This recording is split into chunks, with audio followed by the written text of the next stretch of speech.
sekalian untuk berada di tahun 2026 ini. Tidak terlambat kalau saya mau mengucapkan kepada seluruh jemaat Tuhan yang berada di Gereja Keluarga Kristus di tempat ini, selamat Hari Natal 2025 yang lalu dan selamat Tahun Baru 2026. Penyertaan Tuhan yang sempurna itu selalu ada bagi kita sekalian, tidak pernah tinggalkan kita. Kalau kita dituntun Tuhan bisa berada di tahun ini, maka itu buktinya kasih setia Tuhan tidak pernah berkesudahan bagi kita. Amin. Nah, Bapak Ibu Saudara, saya mau bicara tentang penyertaan Tuhan. Berapa banyak di antara saudara yang percaya bahwa Tuhan sertai saudara? Haleluya. Tuhan tidak pernah tinggalkan saudara. Amin. Sekalipun banjir, ada titik-titik di beberapa tempat banjir, tapi buktinya kita bisa tiba di sini. Karena itu Tuhan sertai kita. Bukan berarti yang lain tidak disertai oleh Tuhan, tapi kita lebih berani mungkin dibanding yang lain. Kita boleh berada di sini semua karena Tuhan. Amin. Nah, Bapak Ibu Saudara, kita mulai dengan melihat Alkitab kita dalam Keluaran 33 ayatnya yang ke-15 sampai ayatnya yang ke-17. Kita mulai melihat dari Keluaran pasalnya yang ke-33 ayat 15 sampai 17. Kalau Bapak Ibu baca perikop ini tentang Musa meminta penyertaan Tuhan waktu mereka berada di gurun. Nah, ayat 15 sampai ayat 17 saja akan kita baca dari satu perikop ini. Bapak Ibu siap untuk dengarkan firman Tuhan? Katakan amin. Katakan amin. Saya bacakan untuk kita semua. Demikian bunyi firman Tuhan. Keluaran pasal 33 ayat 15 sampai 17. Berkatalah Musa kepadanya, jika engkau sendiri tidak membimbing kami, janganlah suruh kami berangkat dari sini.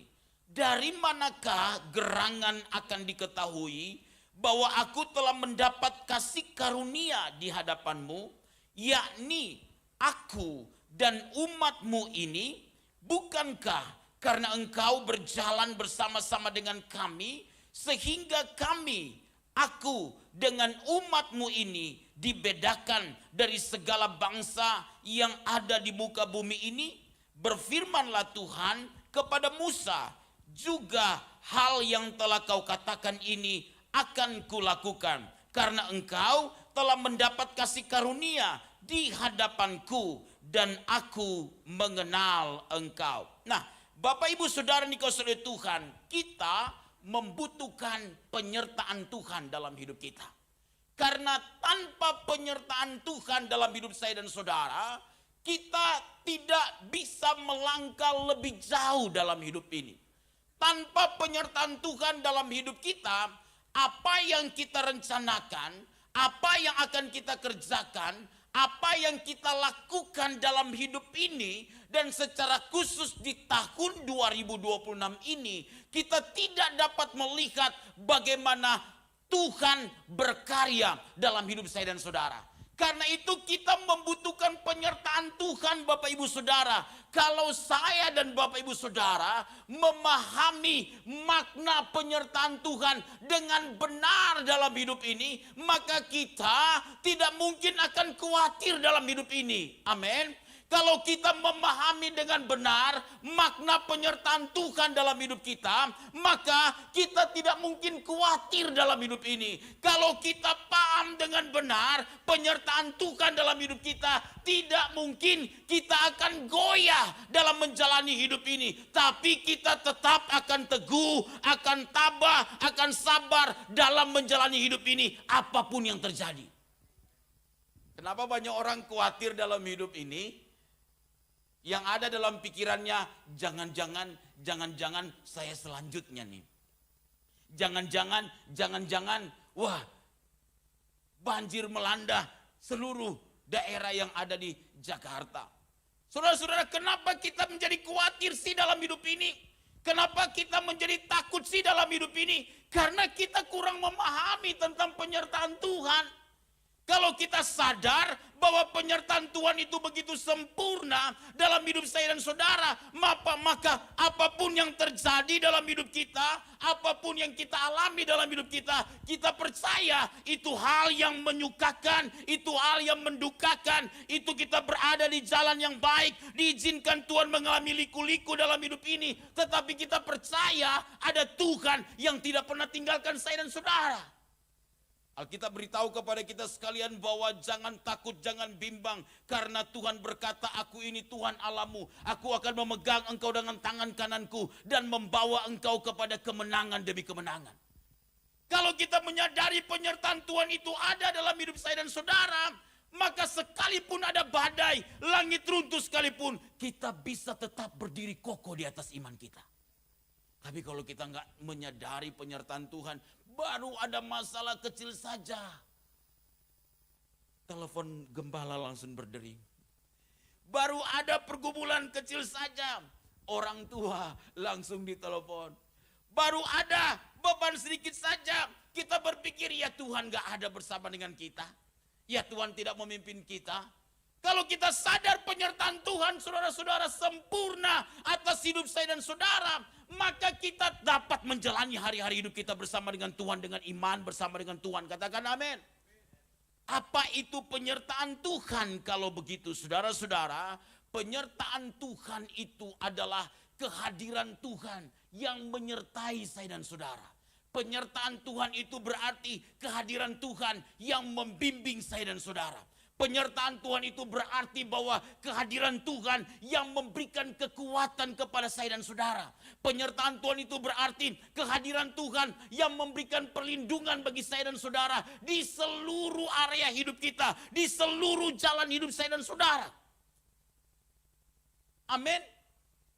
Penyertaan Tuhan itulah yang membuat kita terus akan berdiri kokoh dalam hidup saya dan saudara. Saya mau beritahu kepada saudara begini, bahwa penyertaan Tuhan bagi kita itu bukanlah pilihan, tapi kebutuhan utama bagi saya dan saudara. Jangan pernah melangkah sedikit pun dalam hidup kita, jangan pernah membuat rencana apapun dalam hidup saudara, walaupun saudara punya pengalaman, saudara punya keterampilan, saudara punya relasi yang hebat, saudara punya pendidikan yang tinggi, tetapi kalau itu tidak disertai oleh Tuhan, jangan kita melangkah. Jangan kita buat rencana. Jangan kita melakukan apapun kalau Tuhan tidak sertai. Ini bukan pilihan. Mari di tahun ini dan seluruh jalan hidup kita ke depan, kita berdoa dan berkata kepada Tuhan, sertai aku Tuhan. Sertai keluargaku Tuhan, sertai anak-anakku Tuhan, sertai pelayananku Tuhan, sertai usahaku Tuhan, sertai bisnisku Tuhan, sertai relasi yang sedang saya bangun hari-hari ini, sertai apapun yang kita kerjakan dalam hidup kita. Karena kalau kita disertai oleh Tuhan, Alkitab mencatatkan kepada kita bahwa Yusuf orang yang disertai oleh Tuhan dan dia berhasil di jalan hidupnya. Daniel, dia disertai oleh Tuhan, walaupun dia telah dibuang ke gua singa. Singa gak makan loh saudara. Kalau kita gak disertai oleh Tuhan, jangankan ke gua singa. Baru di depan kandang anjing, kita langsung digigit. Saudara-saudara, penyertaan Tuhan bagi saya dan saudara adalah penyertaan Tuhan yang membawa kita untuk melihat perkara yang ajaib, yang luar biasa menjadi bagian kita. Dan ini kebutuhan. Ini bukan pilihan. Jangan pernah berkata, pendeta nantilah kalau semua sudah mentok baru saya datang kepada Tuhan. Pastor nantilah, saya kan masih punya relasi yang banyak. Saya kan masih punya pengalaman yang hebat. Nantilah saya lakukan dulu semua itu. Kalau ada sesuatu yang menghalangi, baru saya telepon pastor. Saudara-saudara, Mazmur 127 ayat pertama dan ayat yang kedua beritahu kepada kita begini. Jikalau bukan Tuhan yang membangun rumah, sia-sialah usaha orang yang membangunnya. Jikalau bukan Tuhan yang mengawal kota, sia-sialah pengawal berjaga-jaga. Sia-sialah kamu bangun pagi-pagi dan duduk-duduk sampai jauh malam dan makan roti yang diperoleh dengan susah payah, sebab ia memberikannya kepada yang dicintainya pada waktu tidur. Saudara-saudara, menariknya Alkitab beritahu begini, Tuhan memberikannya memberikan anugerah berkat itu seluruh kebutuhan kita justru pada saat kita sedang tidur. Mau menunjukkan kepada saya dan saudara begini, bahwa kalau Tuhan sertai saya dan saudara, maka di dalam segala keadaan kita, maka kita akan melihat ada pemeliharaan Tuhan yang ajaib loh menjadi bagian kita. Sia-sia kita bangun rumah, kata Alkitab. Sia-sia kita berusaha untuk membangunnya, kalau bukan Tuhan yang melakukannya bagi kita sekalian. Kata Alkitab, sia-sia pengawal berjaga-jaga kalau bukan Tuhan yang berjaga-jaga. Saudara-saudara, kita tidak bisa mengontrol orang-orang yang bekerja di luar sana dengan kita kalau kita punya usaha. Kita tidak bisa mengontrol anak-anak kita yang jauh dari kita kalau terpisah karena pekerjaan, karena usaha, karena studi, karena pelayanan.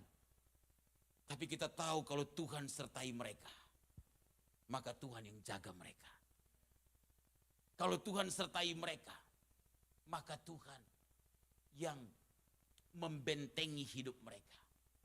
Saudara-saudara, penyertaan Tuhan bagi saya dan saudara itu bukan sekedar agar masalah-masalah kita dapat terselesaikan.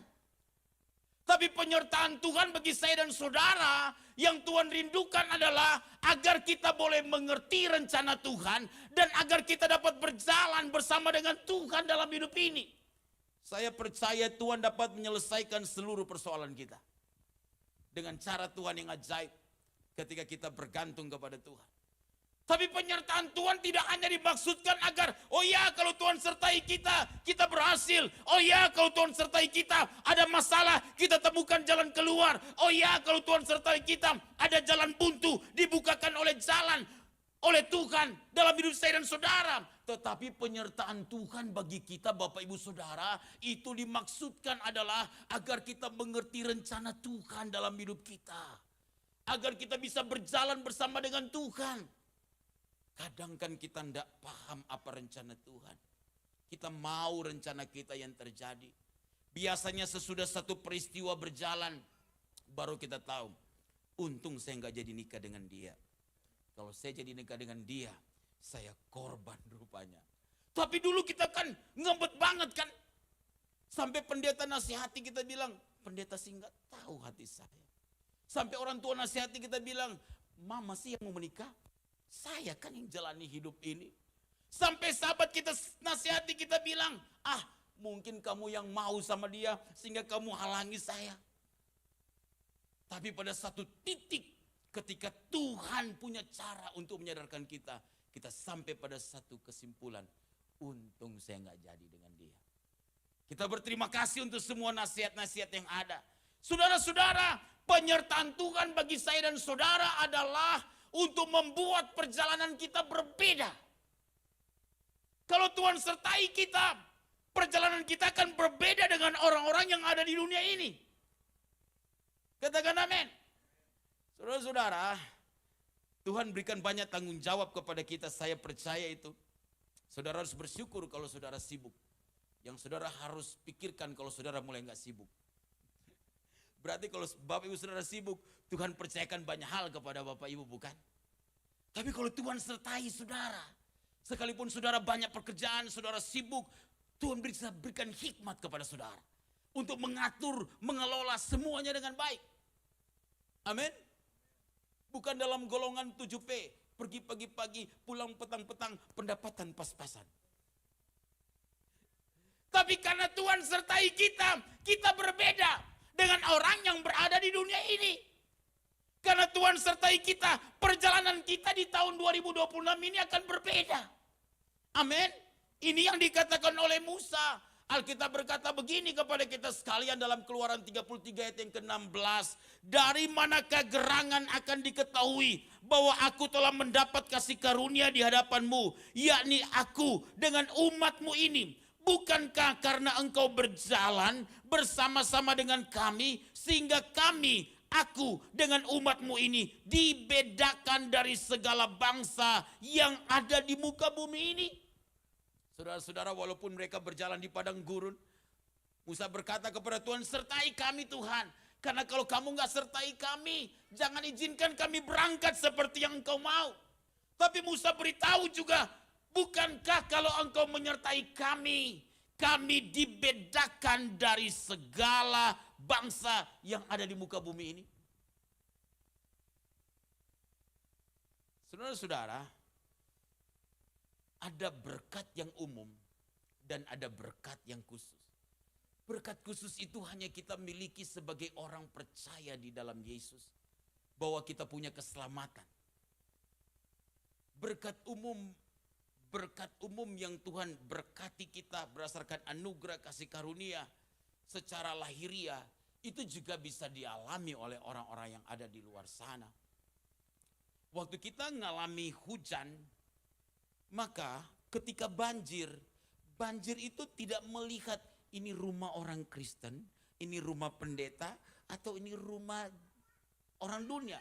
Lalu air itu akan bilang, ini rumah pendeta, saya nggak boleh masuk, saya lewat sini. Tapi apa yang berbeda? Ngalami masalah yang sama, apa yang berbeda? Ngalami ujian yang sama, apa yang berbeda? Yang berbeda sikap hati. Amin. Kalau orang di dunia sana, waktu mereka mengalami banjir, waduh, turunkan semuanya. Semua diturunkan. Dari ketua RT, dari RW, sampai lurah, wali kota, sampai yang paling tinggi. Tapi kita anak Tuhan, kita berkata, Tuhan, tidak ada sukacitaku yang bisa dicuri oleh iblis, oleh karena banjir dan hujan sekalipun. Kita bisa bersyukur dalam segala keadaan. Cara pandang kita berbeda. Itu dulu yang membedakan kita dari orang yang ada di dunia ini. Jadi cara kita menghadapi masalah dengan orang yang ada di dunia ini berbeda, saudara-saudara. Amin. Orang dunia mengalami masalah yang diandalkan kan kekuatan dia sendiri. Anak Tuhan mengalami masalah, dia datang di kaki Tuhan dan dia berdoa, ya Tuhan, tolong aku, buka jalan. Bapak Ibu Saudara, Tuhanlah yang membedakan kita waktu kita disertai oleh Tuhan dalam hidup kita dengan mereka yang ada di dunia ini. Tapi saya percaya juga Tuhan akan membuat perbedaan. Ada jalan yang Tuhan bukakan bagi kita. Lebih mudah dibandingkan dengan yang lain. Orang dunia berkata, aku butuh ordal, orang dalam. Tapi anak Tuhan berkata, aku butuh Tuhan. Amin. Karena Tuhan yang akan sertai, Dia yang akan buka jalan. Kalau begitu, kalau kita disertai oleh Tuhan, apa yang kita alami?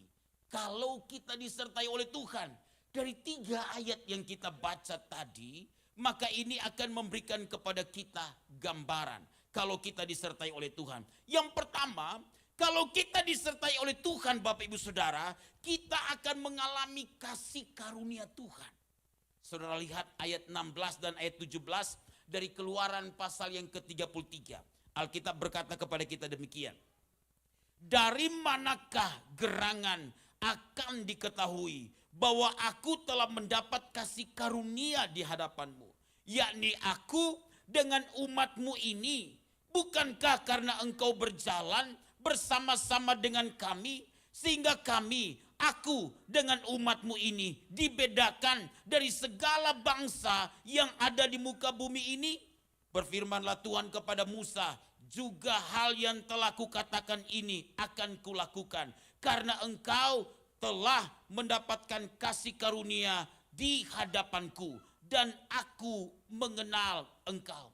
Bapak Ibu Saudara, latar belakang dari perikop ini adalah setelah bangsa Israel mengalami tantangan yang hebat di dalam perjalanan mereka keluar dari tanah Mesir, dituntun Tuhan menuju ke tanah Kanaan, tanah perjanjian. Mereka itu harus menghadapi padang gurun. Itu kata Alkitab. Konteksnya di situ. Mereka harus menghadapi padang gurun. Sehingga Musa berdoa, sertai kami Tuhan dalam perjalanan kami. Jangan izinkan kami berjalan sendiri tanpa Engkau. Lalu kemudian Alkitab memberitahu kepada kita bahwa ketika Tuhan menyertai bangsa Israel, apa yang mereka alami, itu juga yang akan saya dan saudara alami dalam hidup ini. Alkitab beritahu kepada kita begini, apa yang menimpa Israel menjadi pelajaran rohani yang penting bagi kita. Yang hidup di zaman akhir ini. Bagaimana mereka dalam ketaatan dan ketidaktaatan mereka. Bagaimana mereka disertai oleh Tuhan dalam konteks ini. Itu juga menjadi pelajaran yang berharga kepada saya dan Bapak Ibu Saudara. Nah, apa yang kita alami kalau Tuhan sertai kita seperti yang dialami oleh bangsa Israel. Mereka mengalami kasih karunia Tuhan. Saudara lihat dari dua ayat ini, ayat 16 dan ayat yang ke-17. Alkitab mencatatkan kepada kita dua kali kata kasih karunia disebutkan. Mendapatkan kasih karunia. Saudara, kalau ada dua pesan yang disampaikan, kalau ada pesan yang disampaikan lebih dari sekali, berarti itu pesan yang penting. Benar ya? Kalau diulang lebih dari sekali, itu pesan yang penting. Jadi Tuhan juga mau mengingatkan saya dan saudara begini. Kalau kita disertai oleh Tuhan dalam hidup kita, maka kasih karunia Tuhan juga akan berlimpah-limpah bagi saya dan saudara. Kasih karunia Tuhan itu adalah pemberian dari yang superior kepada yang inferior, dari yang atas kepada yang di bawah, dari Tuhan kepada saya dan saudara sebagai umatnya. Kita ini nggak layak, kita ini nggak ada apa-apanya di mata Tuhan, tetapi oleh perkenanannya, oleh favor of God, oleh kasih karunia-Nya, kita dilayakkan oleh Tuhan. Kalau kemudian ruangan ini kita matikan lampunya, maka akan gelap. Bagaimana kita menyalakannya? Maka kita perlu memencet tombolnya saja, saklarnya saja. Kita tidak perlu menyalakan AC dengan membongkar itu, tetapi dengan remote saja. Kecil yang kita lakukan, tapi dampaknya luar biasa. Kasih karunia Tuhan itu, perkenanan Tuhan itu, yang diberikan kepada saya dan saudara, membuat saya dan saudara bisa melihat bahwa waktu Dia sertai kita, kasih karunia-Nya berlimpah bagi saya dan saudara. Kita ini melakukan yang kecil, tapi dampaknya luar biasa, hasilnya luar biasa. Kenapa? Karena ada perkenanan Tuhan. Ada kasih karunia Tuhan yang berlimpah dalam hidup saya dan saudara. Tapi kalau kasih karunia Tuhan tidak berlimpah atas hidup saya dan saudara, kita bisa bekerja dengan sangat keras dan terasa capek. Tapi kita nggak bisa melihat juga hasil yang begitu besar. Yang berdampak, yang kita bisa alami dalam hidup saya dan saudara. Jadi kalau Tuhan sertai saya dan saudara, bangsa Israel mendapatkan kasih karunia di hadapan Tuhan. Demikian juga kalau Tuhan sertai kita, maka kasih karunia Tuhan akan tercurah berlimpah-limpah. Apa yang kita tidak pernah pikirkan, Tuhan yang bekerja untuk kita. Yang tidak pernah dilihat oleh mata, yang tidak pernah timbul dalam hati, yang tidak pernah didengar oleh telinga kita, kata Alkitab, itu Tuhan siapkan bagi saya dan saudara. Walaupun konteks ayat itu bicara tentang kekekalan yang Tuhan mau berikan kepada kita, tetapi itu bicara juga ketika kasih karunia Tuhan berlimpah bagi kita. Maka kadangkala kita tidak pernah pikirkan itu. Tuhan bisa buat yang terbaik dalam hidup saya dan saudara. Kita butuh kasih karunia Tuhan, Bapak Ibu. Waktu saya melihat anak-anak saya bilang, Tuhan, kasih karunia Tuhan harus berlimpah atas mereka. Karena saya sering berada di luar, maksudnya dalam tugas-tugas pelayanan. Saya membutuhkan Tuhan berkarya melebihi apa yang saya pikirkan untuk anak-anak saya. Supaya mereka dituntun betul-betul di jalan Tuhan. Walaupun mungkin kadangkala kita juga berpikir, Tuhan, bagaimana ke depan. Tapi percayalah kalau kasih karunia Tuhan berlimpah bagi kita. Karena kita disertai oleh Tuhan. Kita nggak perlu takut. Karena selalu ada cara Tuhan untuk memulihkan semuanya. Saudara-saudara, bagaimana kasih karunia Tuhan itu bisa bekerja dalam hidup kita sekalian. Saudara, kita belajar dari Yakobus. Kita membutuhkan iman di satu sisi, tetapi kita membutuhkan tanggung jawab. Yakobus 2 ayat 14 beritahu kepada kita begini. Apakah gunanya saudara-saudaraku, jika seorang mengatakan bahwa ia mempunyai iman, padahal ia tidak mempunyai perbuatan, dapatkah iman itu menyelamatkan dia? Lalu ayat 26 dari Yakobus 2 beritahu kepada kita begini. Sebab seperti tubuh tanpa roh adalah mati, demikian jugalah iman tanpa perbuatan-perbuatan adalah mati. Saudara-saudara, kasih karunia Tuhan akan bekerja dengan efektif bagi kita jika iman dan tanggung jawab itu berjalan bersama-sama. Ada orang yang berpikir, ya kasih karunia Tuhan berlimpah-limpah. Ya saya diam saja, saya doa saja. Kalau sekeping mata uang logam itu sisi yang sebelahnya. Terus tidak perlu berkarya kah? Terus tidak perlu bertanggung jawab kah? Ya harus bersama-sama. Karena itulah Yakobus beritahu, iman itu harus disertai dengan tanggung jawab. Jadi kalau kita percaya hal-hal yang besar Tuhan kerjakan dalam hidup saya dan saudara, maka kita harus bertanggung jawab mengelola apa yang Tuhan telah percayakan kepada kita sekalian. Amin. Kalau saudara percaya, saudara sudah diselamatkan karena saudara telah menerima Yesus sebagai Tuhan dan Juru Selamat pribadi saudara, maka buktinya saudara akan selalu datang ke rumah Tuhan. Itu buahnya, itu buktinya. Tapi ada orang berkata, saya sih sudah percaya masuk surga. Tapi ketemunya di bar terus. Ketemunya di kafe terus. Gereja, kalau waktu tertentu. Sehingga dia menjadi Kristen kapal selam. Muncul kalau Natal, tenggelam lagi ketika mulai tahun yang baru. Muncul lagi pada waktu Paskah. Setidaknya ada 5 kali dia masuk gereja.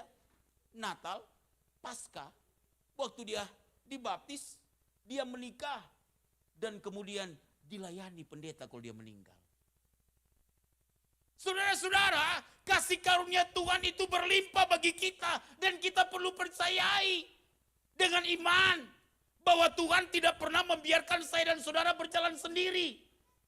Kita punya iman bahwa kita punya Allah yang besar, kita punya Allah yang luar biasa, Allah yang dapat melakukan jauh lebih banyak dari apa yang kita pikirkan dan doakan. Kita punya iman kalau kita berjalan bersama dengan Tuhan, kita berjalan bersama dengan Dia, Dia tidak pernah akan tinggalkan kita. Kita punya iman, ada masalah di depan, ada pergumulan di depan, kita tahu ada Tuhan yang tidak pernah tinggalkan kita. Kita tahu ada Tuhan yang sanggup membuka jalan bagi kita, karena kita percaya bahwa Dia selalu sertai saya dan saudara. Tetapi kasih karunia Tuhan juga menuntut tanggung jawab saya dan saudara. Bahwa kita harus bertanggung jawab menjaga apa yang sudah Tuhan percayakan bagi kita.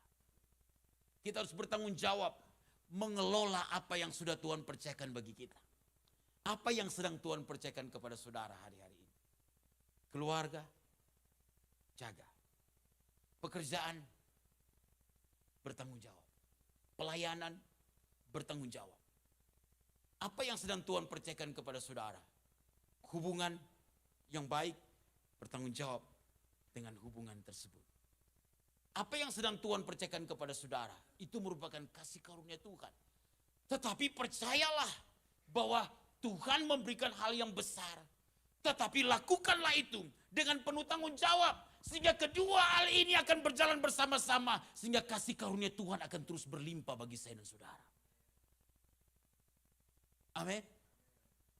Yang kedua dari perikop ini saudara-saudara, kita mempelajari kalau kita disertai oleh Tuhan, kita itu akan mengalami tuntunan Tuhan. Saudara lihat ayat 15 dari Keluaran 33 yang kita baca tadi, Alkitab berkata kepada kita begini, berkatalah Musa kepadanya, jika engkau sendiri tidak membimbing kami, janganlah suruh kami berangkat dari sini. Saudara-saudara, Musa berkata, jika engkau sendiri tidak membimbing kami. Musa beritahu di ayat yang pertama bahwa Tuhan perlu menyertai mereka dari Keluaran 33 ini. Dan Musa beritahu bahwa Tuhanlah yang membimbing sehingga bangsa Israel itu perlu berangkat, berjalan di tengah padang gurun. Saudara-saudara, kalau kita disertai oleh Tuhan, tuntunan Tuhan itu nyata bagi kita. Setiap hari tahukah saudara, Itu adalah kesempatan yang Tuhan berikan bagi kita menerima penawaran Tuhan sedemikian rupa untuk saya dan saudara, kita semua dituntun Tuhan pada level kehidupan yang menakjubkan. Kalau kita dituntun oleh Tuhan, kita akan melihat perkara-perkara yang menakjubkan. Dan Tuhan memberikan kita kesempatan setiap hari. Mau nggak kita dituntun oleh Tuhan? Saya nggak bisa ke gereja, Pak. Menurut tuntunan Tuhan, saya harus berada di rumah dan ikut online. Nggak kayak gitu juga kali ya. Memang kita bersyukur ada ibadah online. Itu untuk memberkati mereka yang tidak bisa gabung karena mereka jauh ada di luar sana. Tapi kalau kita dekat, ya kan? Janganlah tinggalkan persekutuan. Seperti yang dibiasakan oleh beberapa orang. Amin. Ya kadangkala kita berpikir batuk, pilek, kita terhalang ke gereja. Justru kalau kita datang kepada Tuhan, maka itu menunjukkan bukan sekedar iman kita yang percaya bahwa Tuhan yang menyiapkan segala sesuatu yang terbaik bagi kita, tapi itu menunjukkan kedewasaan kita. Bahwa tidak ada masalah yang terlihat, yang kita alami, yang kita lihat, yang bisa menghalangi kita untuk datang kepada Tuhan. Orang yang dewasa bukan menjadi Kristen yang gerobak. Kalau nggak ditarik-tarik, nggak didorong-dorong, nggak bisa jalan. Pelayanannya nggak bisa jalan, tapi status pelayan. Tapi nanti ditarik, didorong seperti gerobak. Jangan menjadi Kristen gerobak. Jangan menjadi pelayan gerobak. Katakan amin. Jangan menjadi Kristen termometer musim hujan, imannya ikut hujan. Musim panas, imannya ikut panas. Termometer kan tergantung keadaan ya saudara ya. Tergantung suhu. Amin. Tapi jemaat GKK di tempat ini adalah Kristen sejati. Katakan amin. Tidak bergantung kepada keadaan, tapi bergantung kepada Tuhan. Selagi masih bisa melangkah untuk Tuhan, kita melangkah di dalam Tuhan. Amin. Karena kita percaya bahwa jerih lelah kita di dalam Tuhan tidak pernah sia-sia. Tapi Tuhan akan memperhitungkannya sebagai satu kebenaran. Katakan amin. Tahukah saudara, tuntunan Tuhan bagi kita sekalian itu akan mampu mengarahkan kita untuk memberikan respon yang benar dalam segala keadaan. Kalau Tuhan menuntun kita, kita akan diarahkan untuk bisa memberi respon yang benar dalam segala keadaan. Amin. Satu ketika ada jemaat beberapa tahun lalu, di atas 10 tahun lalu di tempat di mana saya melayani. Lalu tiba-tiba pagi-pagi beliau sudah datang ke gereja dan sharing. Pak, saya tadinya mau ke komsel tadi malam, tetapi nggak jadi. Saya tanya kenapa? Tetangga saya Pak, karena mereka tinggal satu kontrakan beberapa pintu ya, begitu ya. Rupanya ada tetangga yang iri. Selama ini nyebelin. Kalau saya jalan Pak, suka disiulin. Wah, panas hati saya. Terakhir Pak, tadi malam saya mau pergi ibadah komsel. Tiba-tiba dia buat seperti itu. Seperti ada dorongan dalam hati saya. Balik. Lalu saya balik. Terus apa ibu buat? Saya jambak rambutnya Pak. Dan karena sesama ibu-ibu. Dan kami jambak-jambakan dan berguling-gulingan di kompleks itu. Seperti ada dorongan di hati saya. Saya percaya itu bukan dorongan Roh Kudus. Amin. Karena kalau Tuhan tuntun kita, kita bisa merespon yang benar dalam segala keadaan. Kalau suamimu menyakiti hatimu, tidak perlu taruh di media sosial. Amin. Tidak perlu curhat di media sosial. Curhat kepada Tuhan. Kalau istrimu menyakitimu, tidak perlu engkau berkoar-koar di media sosial. Berhikmatlah, jadikan media sosial sebagai sarana untuk melayani Tuhan, jadi berkat bagi banyak orang. Miliki respon yang benar. Karena Tuhan menuntun kita. Mazmur 25 ayat 4 berkata kepada kita, beritahukanlah jalan-jalanmu kepadaku ya Tuhan, tunjukkanlah itu kepadaku. Tunjukkan jalanmu Tuhan. Biarlah kita dituntun oleh Tuhan, sehingga kita boleh memiliki respon yang benar. Saudara-saudara, Alkitab beritahu kepada kita, bangsa Israel dituntun oleh Tuhan. mereka mendapatkan tuntunan tiang awan dan tiang api. Keluaran pasal 13 ayat 21 beritahu kepada kita begini. Tuhan berjalan di depan mereka pada siang hari dalam tiang awan untuk menuntun mereka di jalan. Dan pada waktu malam dalam tiang api untuk menerangi mereka. Sehingga mereka dapat berjalan siang dan malam. Saudara-saudara, bangsa Israel mengalami tuntunan Tuhan. Mereka melihat ada tiang awan dan tiang api. Kita nggak bisa lihat Tuhan, tapi kita bisa merasakan kehadiran Tuhan. Kita tidak bisa memandang Tuhan secara fisik seperti kita bisa saling melihat satu dengan yang lain. Tapi iman kita berkata ada Tuhan yang menyertai kita. Ada Tuhan yang menuntun kita sekalian. Saudara-saudara, kadangkala tuntunan Tuhan bagi kita sekalian, saudara-saudara, tidak harus berada di jalan yang terlihat baik. Karena bangsa Israel, kata Alkitab, waktu mereka keluar dari Mesir, Alkitab beritahu dalam Keluaran 13 ayat 17 dan 18 demikian. Setelah Firaun membiarkan bangsa itu pergi, Allah tidak menuntun mereka melalui jalan ke negeri orang Filistin, walaupun jalan itu yang paling dekat. Sebab firman Allah, jangan-jangan bangsa itu menyesal apabila mereka menghadapi peperangan sehingga mereka kembali ke Mesir. Tetapi Allah menuntun bangsa itu berputar melalui jalan di padang gurun menuju ke Laut Tebrau. Dengan siap sedia berperang, berjalanlah bangsa Israel dari tanah Mesir. Saudara, kadang-kadang Tuhan tidak ingin jalan yang pintas, yang instan. Seperti bangsa Israel, harusnya 40 hari jalan kaki bisa nyampe ke tanah perjanjian. Tapi mereka harus berputar selama 40 hari, melewati padang gurun. Pak, Bu, kalau kita sedang punya masalah hari-hari ini, bukan berarti Tuhan tidak sertai kita. Kalau kita sedang punya pergumulan hari-hari ini, mungkin itu padang gurun, bangsa Israel secara fisik, mungkin berbeda dengan kondisi kita hari ini. Mungkin suasana hati, damai, sukacita dalam keadaan yang kita alami berbeda mungkin dengan hari-hari sebelumnya. Bukan berarti Tuhan tidak ada bersama dengan kita. Tuhan gak pernah tinggalkan kita, saudara-saudara. Kadang-kala Tuhan membawa kita diizinkan pada pergumulan seperti Israel melewati padang gurun. Karena itu saya mau beritahu kepada Bapak Ibu, jangan salah paham tentang Tuhan. Jangan berprasangka negatif tentang Tuhan. Seolah-olah Tuhan tidak ada dengan kita. Seolah-olah Tuhan tidak sertai kita. Tuntunan Tuhan bagi kita di dalam segala keadaan. Tapi percayalah, Dia tidak pernah akan tinggalkan kita. Kalau Dia yang menyertai kita, kita tidak mungkin takut. Kita tidak mungkin khawatir. Kita pasti akan berdiri teguh, tabah dalam menjalani hidup ini. Mari kita tundukkan.